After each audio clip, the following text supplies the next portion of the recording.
Hi, everybody. Welcome to another episode of Conversations That Matter Most. I'm one of your hosts today, and most times I'm Sharona.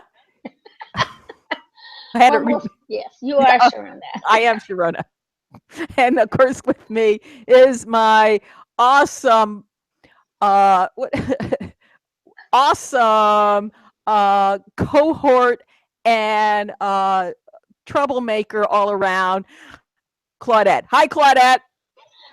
Hi, Sharona. Hi, everyone. Yes, I love being known as the troublemaker. Yes. Yeah, I didn't want to say shit kicker, but you know that No, actually, it's shit disturber.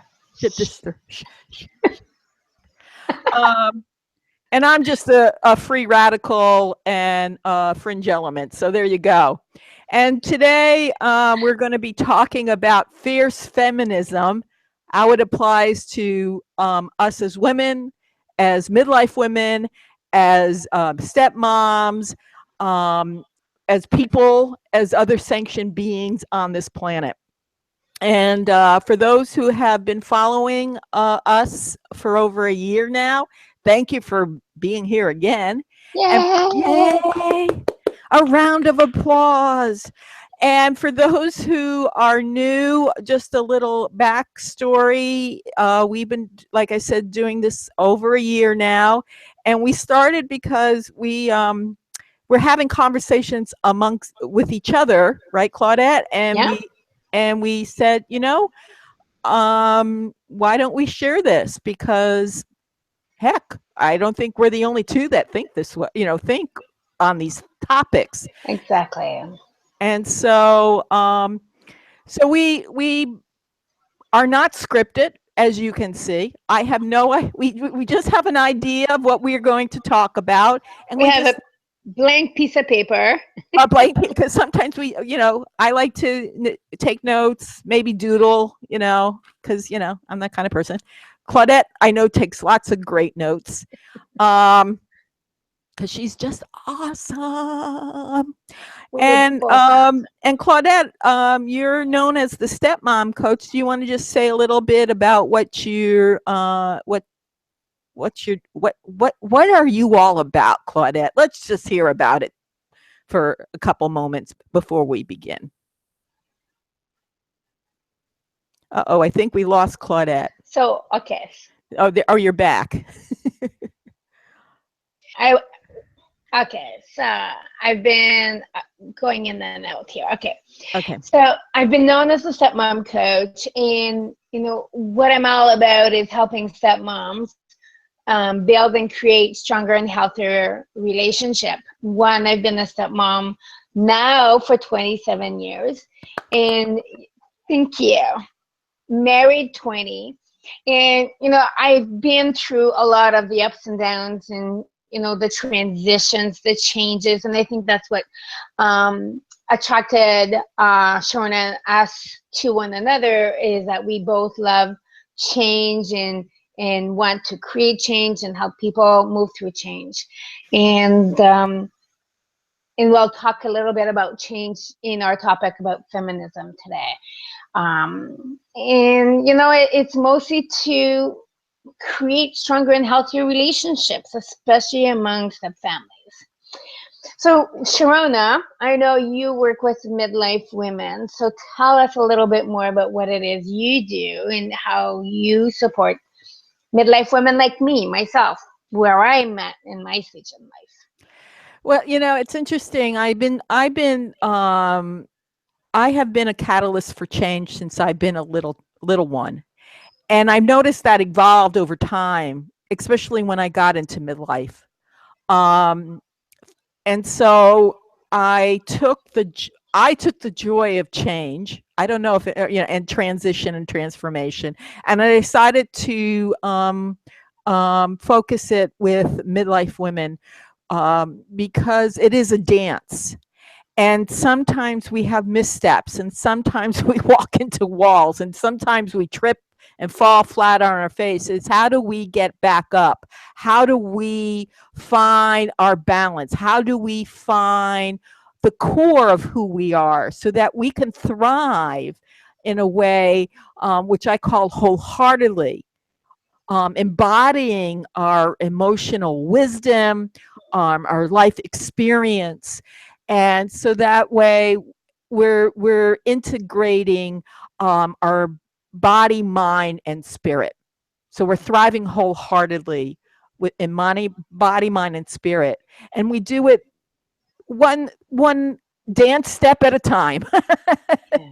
So that's what I'm about. And you know, I really I was talking to someone recently, and I know this is true for you, Claudette. I really love, and I'm going to use the word love, and I'm passionate about is helping or guiding or coaching women to find their inner power. Mhm. And, you know, years ago, feminism and feminine had all kinds of meanings. And I didn't want to be, I, for some reason, I did not like the word, I didn't want to be a feminine woman, because in my mind that was someone who was dainty and polite and had little flowers, and you know, I am not that. However, when I first learned about feminism way back when, it was about the need for equality and justice as a woman. So um, we're not degraded for being a woman.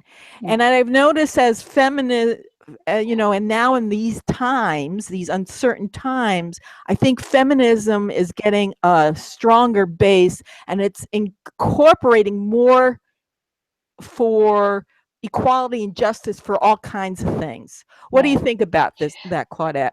So I loved how you started this, and I just want to go to my view as I grew up as a Canadian about feminism. Um, you know, where we were four. I'm the oldest of four girls at home, and so for me, the thought of feminism was male bashing, burning bras. I also saw being a feminine as being weak, as being a victim, being powerless, and being less than. And so uh, I always, as a kid, I wanted to be a boy because I thought boys get to do whatever they want. As a girl, I can't do whatever. And it's sort of sad because I enjoy dressing up, putting on makeup, I love wearing dresses and looking like a woman and just being like all feminine. But I also felt that if I did that, I was afraid of being taken advantage of, both physically and in the sense that, well, if I was too feminine, men would think that I was looking after like sexual. I was going through sexual advances. So being feminine for me was really scary, and the cost of that was that I never allow myself, or I would be afraid, I would say, to live my full potential as a woman. And if I would speak out loud, I would be heard, tagged as a nag, as a bitch, as like a whole bunch of negative things. So for me, being a feminine woman was really more of a victim, and being a feminist meant that it was like you were bashing guys, so you were like bullying through for your rights. So it's really tough, when you have these extremes. Um, and so, I love that we're talking about this because we all have different definitions of what being a feminist is. And I'm so happy that social media today and the internet is providing us with new definition of what a feminist can be. it wasn't always like that, and maybe we misunderstood the earlier definitions, but today we're allowing ourselves to have a more true definition of what feminists or feminism is. Yeah, and I really appreciate what you just shared, because a lot what you said touched reminded me of I was always and I still am someone that would I like men clothing. I like to wear men's clothes. I have a matter of fact, there's a picture of me when I think I told this story, but there's a picture of me when I was 2 years old, and I didn't dress up in my mother's clothes. I dressed up in my dad's clothes. I walked around. I loved his pipe. I loved his shoes. And I've always been, what they call a tomboy or whatever that. So and I played rough. I didn't like to, hurt people, but I was rugged, and I climbed trees, and I collected worms, and I did all kinds of things and all that. And it wasn't until puberty when everything started changing, and I started having uh, people react to me differently. Mm. Right? Because I was getting pressed and blah, blah, blah. So I still wanted to do what I wanted to do. So as I grew up, I went into what they called not unconventional jobs so I became a carpenter. So there I was amongst men. I so I like being around men. Men, by the way, when you're the only woman, and there are times when it got rough, but most of the time when I was the only woman on a job site, it was very interesting to see how they would react to me. There would be those that would try to ignore me, those who would want to sexually harass me, and then those who all of a sudden would be doing their, locker room talk, and they were doing whatever they were doing. They go, well, doesn't, and I go, and then I would curse back at them. I would just say, I remember going into that trade, I was actually taught what to wear on the job site so I didn't look so feminine. Wow. And so one of the things I realized is, I think, especially for the younger women who are coming up now, for those of us midlife and older, we had to go through all these Changes. And we are still treated, even now, we are still treated as second-class citizens. There is now all kinds of legislation out there. For some reason, there's a lot of mansplaining about how I take care of my body. Like, we're not smart enough or intelligent enough to know what we need to take care of ourselves. Yeah. And that's what oh, go ahead. Sorry. No, it's okay. Because, we are living in a patriarchal society, meaning that men are making the decisions for women, but based on men ideas, on masculine ideas. And if we go back to thinking like in science and medical science, most of the research were done on males. So that when they talked about female issues, we were supposed to act like men, but we have female hormones. So as soon as we started to cry, we became more emotional, then we were hysterical, and we were out of control. And it's like, are you kidding me? Like, we are allowed to be hysterical and emotional because this is like our bodies and our hormones and in I don't want to be too worked up here, but I do. and I am, and it's okay because it's part of being a woman. And it's okay, and it's not about bashing other people either, right? And Right. so a lot of our upbringings were based on a patriarchal society, assuming that we were supposed to act like men, but we had to be not take their positions or their jobs or their roles. So, you know, I mean, we could talk for days on this, especially since I went to a workshop last weekend in New York City called The Womanly Art, where it's showing us women to embrace our femininity. And it was like, this is so wonderful. Like, I can actually be myself and not, it's not either or. It's like, it's me and, right? Right. And I think feminism today is that, right? It's women and men. It's not women bashing men or women thinking themselves better than men. I think we need to see feminism as something that is there to benefit all of us, men included.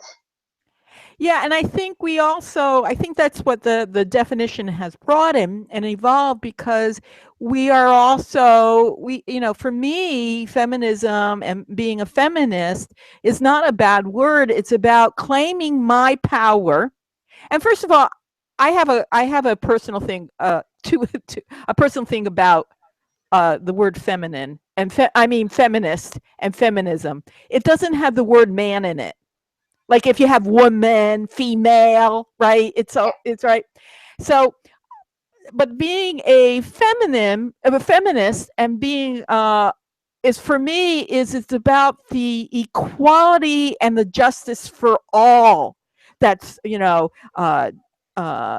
gays, lesbian, trans, people with disability, people, women Equal of color, pay, equal pay, equal equal rights. rights. Right. So it's all that. The other thing I need to you were talking about, and I don't know why that I think this began because men do have more upper body strength, and so it's easier for them to do whatever they were doing way back when we were doing Neanderthals. Neanderthals, right? And they went out and did the hunting, and we well, we're now in 2017. Let's wake up, people. But let us remember that all life starts as feminine, right?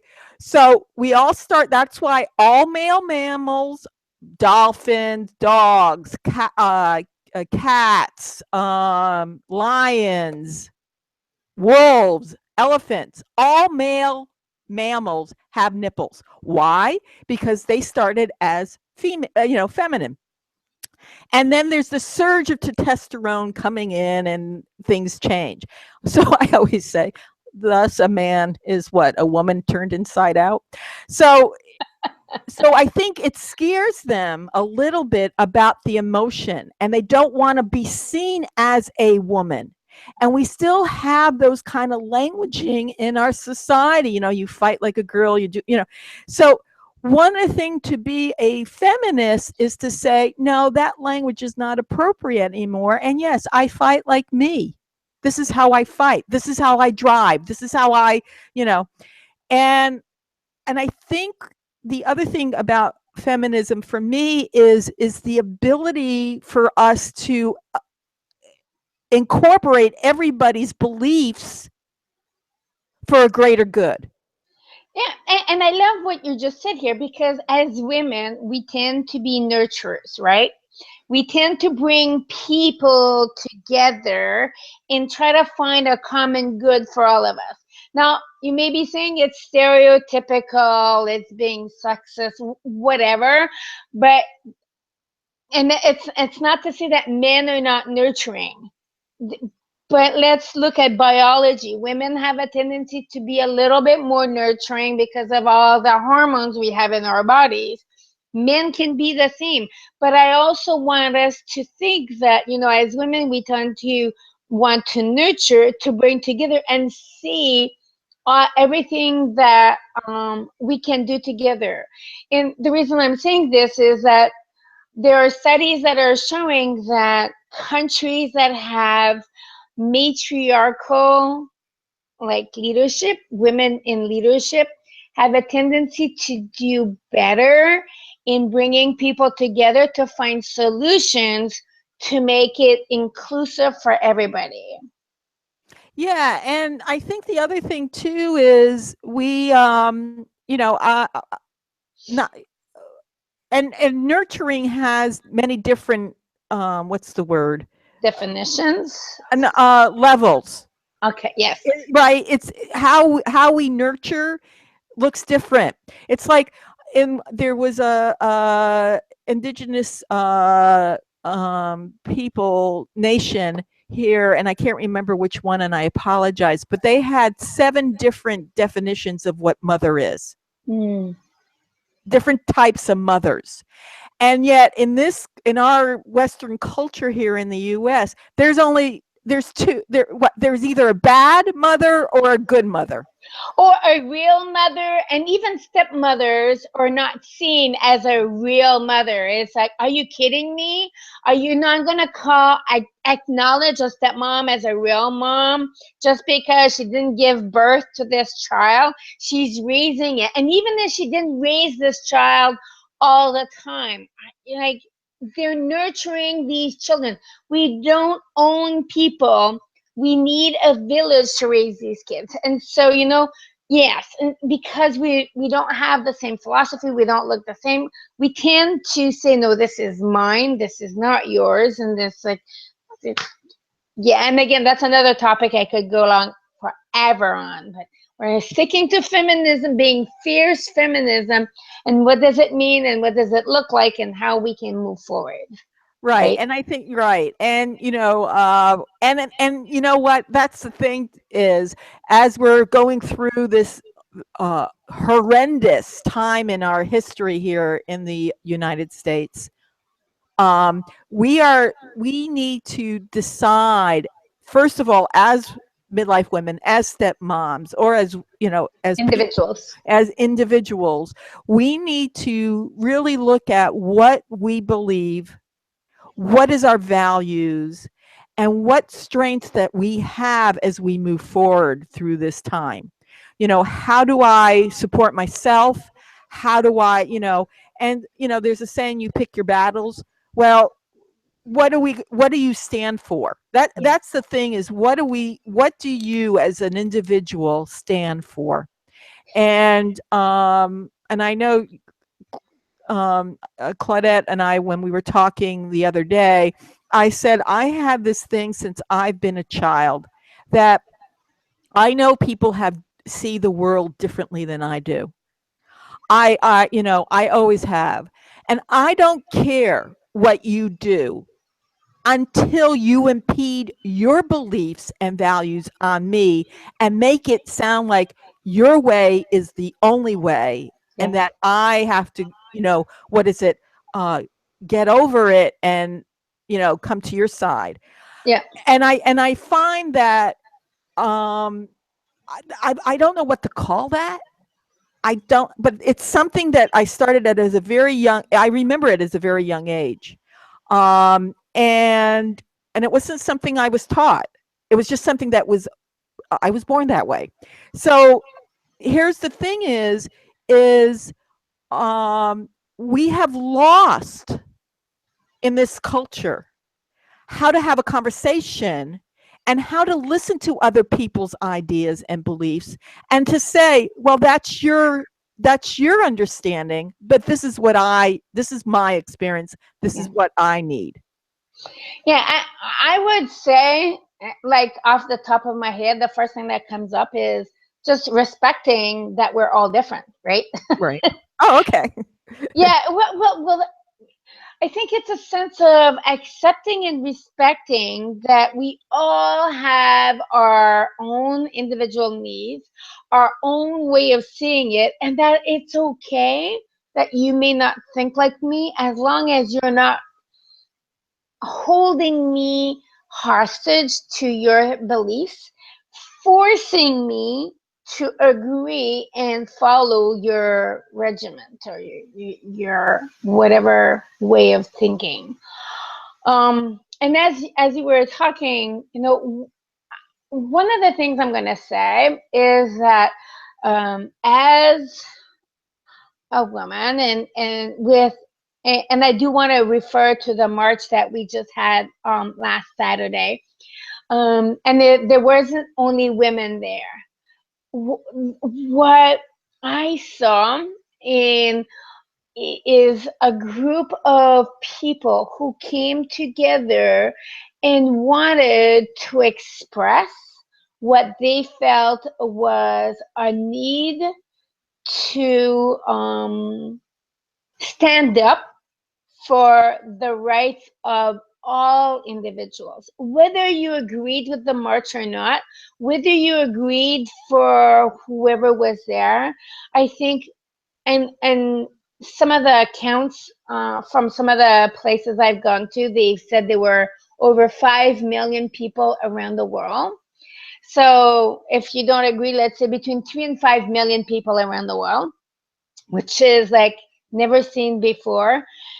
And it was peaceful. It was calm. There was no rest.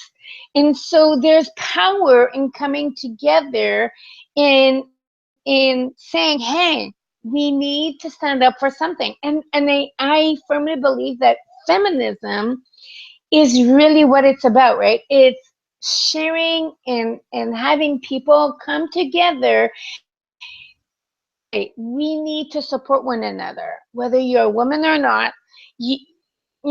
I think men can be part of the feminism movement. Um, and it may just be that the word feminism means like women started this and are encouraging and nurturing and making us all come together to stand up for what we believe in. Yeah, and I think once again is going back to the march. I think um, it might have been started because a woman in Hawaii said we have to, we got to march against this insanity, and then everyone came aboard who wanted to come aboard in the ways they can come aboard, Yep. right? And um, and we have to remember, not there was not one arrest, there was no violence, there was nothing. All they did was come together, and there was a sense of peoplehood. Yep. We're all in this together.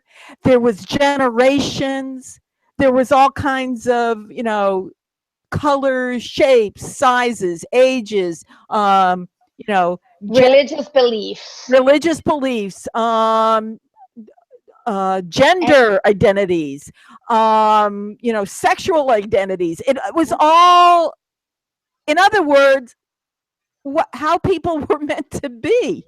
yeah. And and so I think, again, going back to, I know as a, you know, for some of us as midlife women, we said, why are we still fighting for this? Well, why are we still, having to stand up? Well, rights are constantly being violated. As a woman, we are dealing with crap all the time from, I mean, let's, okay, so the Academy Awards are coming, right? That thing is still happening, right? What do you think is going to be discussed about the woman, the women actors, who are right? What they're wearing, how do they look? They'll get on the. What do you think the men are going to be asked about? Well, their values, their thoughts, their ideas, like. Right. So that's what we have to keep fighting for. Is so one of the things as a fierce feminist, I keep telling I keep saying that women have to stop picking on women. Yes. We have to stop body shaming or making them feel wrong because of the way they raise, you know. Again, everybody has a different way of raising children. Yeah. Everybody has a different way of being in relationship with a partner. Hmm. You know, every relationship looks different. Yes, everything has a core, but how we are as people, individuals, we come together and when we try to work it out. And I think that's the thing, is how do we come together in a way that I still don't disappear into the relationship or don't disappear into the workforce? How do I stay present as myself and my values and still be able to connect with everybody around me? Yeah. So those are great questions. And as we sort of start wrapping up, obviously these are topics that we can't resolve within this short 20, 30-minute time frame. But we're hoping that when Sharona and I do have these conversations with you and you're listening, that, it sparks some conversation for you. It sparks like your own definition of what being a fierce feminist is, and how you want to define yourself and how you see yourself as a stepmom or as a midlife woman. um you know so think of it like, what kind of legacy do you want to leave your this with this world, right? And I think being a fierce feminist helps us to do that, to think about what's my legacy, what is it I want to leave this world with. Like, I have grandchildren, I have daughters and or my stepdaughters and granddaughters, and even my son and my grandsons. It doesn't have to be gender. I mean, my kids and my grandkids. What is it that I want them to feel about, being in this world and being part of this community, and have them be inspired to take action in their own beliefs and values. And it may be different than mine, and that is something that I have to accept, that sometimes we're different.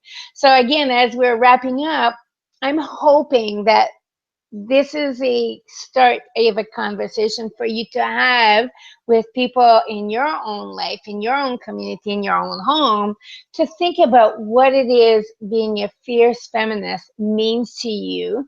And we'd love it if you want to share it with us on this page at the bottom of the page.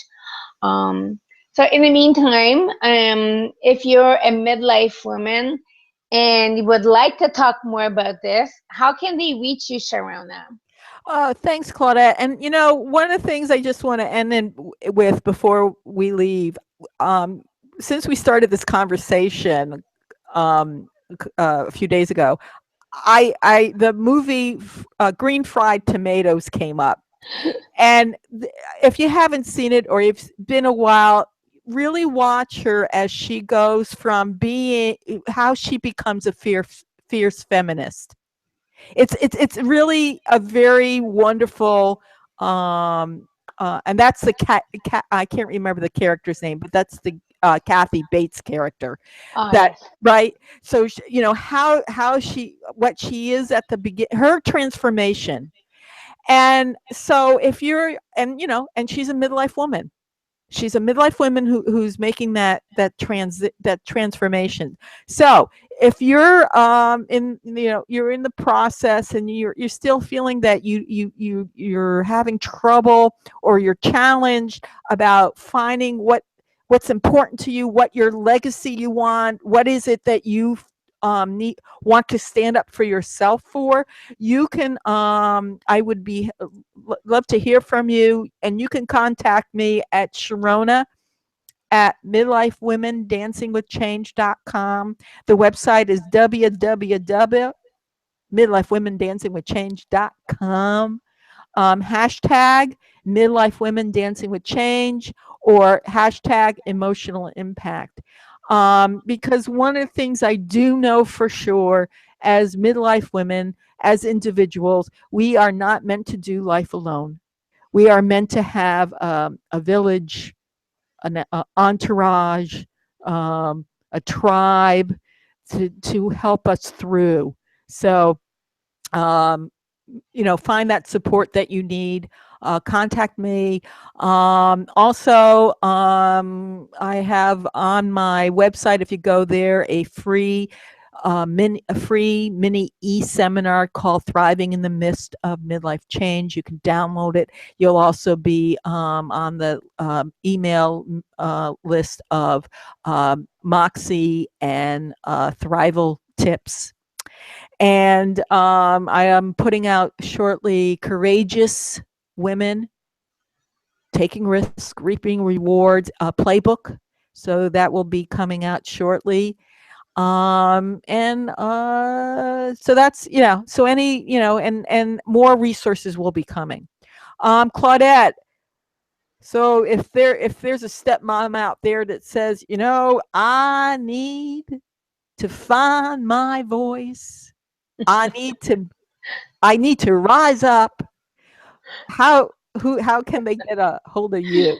Well, thank you. And stepmoms understand the battle and the struggles that they go through just to find their own voice and feel part of a step family. So they're they're often feeling the pinch of trying to be a part of something that other people are pushing them out.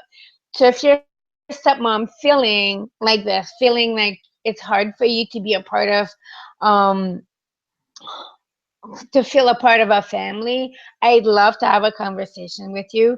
And you can email me at claudette@stepmomcoach.com, and I would love to have a conversation with you. I invite you to visit my website, which is stepmomcoach.com. And through my website, there's some free offers and some e-courses that you can check out to see what would work for you, whether it's being more confident, dealing with conflict, or being a more empowered step parent within your step family. And again, this is, I just, on behalf of Sharona and I just wanted to thank you for being here. And be sure that if you enjoyed this episode, go back and listen to our past ones. Make sure you have pen and paper to take notes, because there's a lot of content, a lot of information that we share. And none of this is scripted, just so you want to know, because we are sharing from our wisdom, our personal experience, some of the research we've done to get us where we are, so that we can help you to be better persons, or at least feel better about yourself and what you do in life. Sharona? Yeah, and you know what? I'm also going to say, if you really appreciate what we're doing out there, and you appreciate what you're hearing and you're seeing, we would appreciate if you would subscribe and also share, because we're here just putting out having these conversations that matter most. Yep. So that gives individuals, women, stepmoms, midlife women, some knowing that they're not alone out there. We're in this together, peoples. Yep. We are in this together. So I want to thank everybody. And Claudette, thank you once again for being so totally groovy. Thank you, Sharona. And I'm groovy because you're a groove master. I'm a groove master. Woohoo! Groove master. Thank you. I accept. So everyone, well, thank you for being here today. We'll catch you on the next Conversations That Matter Most episode. Be well, groove on, have fun, and thrive. Bye, everybody. Bye.